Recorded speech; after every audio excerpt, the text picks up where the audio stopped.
আসসালামু আলাইকুম। আমন্ত্রণ জানাচ্ছি খেলাধুলার আপডেট নিউজ 10 ক্রিকেটে। আগামী জুনে যুক্তরাষ্ট্র এবং ওয়েস্ট ইন্ডিজে অনুষ্ঠিত হবে টি-20 বিশ্বকাপ। আসন্ন বিশ্বকাপকে সামনে রেখে 15 সদস্যের প্রাথমিক দল ঘোষণা করেছে ভারতীয় ক্রিকেটের নিয়ন্ত্রক সংস্থা বিসিসিআই। রোহিত শর্মার নেতৃত্বে এই বিশ্বকাপ দলে আছেন একাধিক চমক।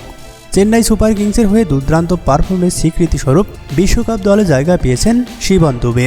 তবে দলে জায়গা হয়নি লোকেশ রাহুল, শুভমান গিল এবং রিঙ্কু সিংয়ের। তবে রিজার্ভ দলে জায়গা পেয়েছেন গিল ও রিঙ্কু সিং। বিশ্বকাপের 15 সদস্যের প্রাথমিক দলে হার্দিক পান্ডিয়ার থাকা নিয়েছিল ভীষণ সংশয়। মুম্বাই ইন্ডিয়ান্সের হয়ে চলতি আসরে আইপিএলে বাজে পারফর্ম করা সত্ত্বেও বিশ্বকাপ দলে জায়গা পেয়েছেন হার্দিক পান্ডিয়া। বিশ্বকাপে রোহিত শর্মার ডেপুটি হিসাবে থাকছেন তিনি। ওপেনার হিসেবে রোহিত শর্মার সঙ্গী হওয়ার লড়াইয়ে গুজরাটের শুভমান গিলকে পেছনে ফেলেছেন যশস্বী জয়সওয়াল। বিশ্বকাপ দলে বাছাই পর্বে সবচেয়ে বড় চ্যালেঞ্জের জায়গা ছিল উইকেট কিপার নির্বাচন। এই লড়াইয়ে দিল্লির ঋষভ পন্থ, লখনৌয়ের লোকেশ রাহুল ও রাজস্থানের সঞ্জু স্যামসন। শেষ পর্যন্ত কপাল পুড়েছে লোকেশ রাহুল। বিশ্বকাপে ভারত যাচ্ছে 4 স্পিনার নিয়ে। আইপিএলে সর্বোচ্চ উইকেট শিকারী যুজবেন্দ্র চাহাল ও কুলদীপ যাদবের সঙ্গে জায়গা পেয়েছেন অক্ষর প্যাটেল ও রবীন্দ্র জাদেজা। যুক্তরাষ্ট্র ও ওয়েস্ট ইন্ডিজের বিশ্বকাপ আসরে ভারত যাচ্ছে 3 পেসার নিয়ে।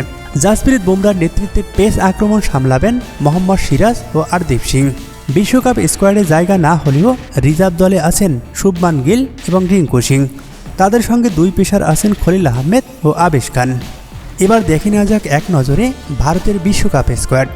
রোহিত শর্মা, বিরাট কোহলি, যশস্বী জয়সওয়াল, সূর্যকুমার যাদব, ঋষভ পন্থ, সঞ্জু স্যামসন, হার্দিক পান্ডিয়া, শিবন দুবে, রবীন্দ্র জাদেজা, অক্ষর প্যাটেল, কুলদীপ যাদব, যুজবেন্দ্র চাহাল, হরদীপ সিং, জাসপ্রীত বুমরা ও মোহাম্মদ সিরাজ।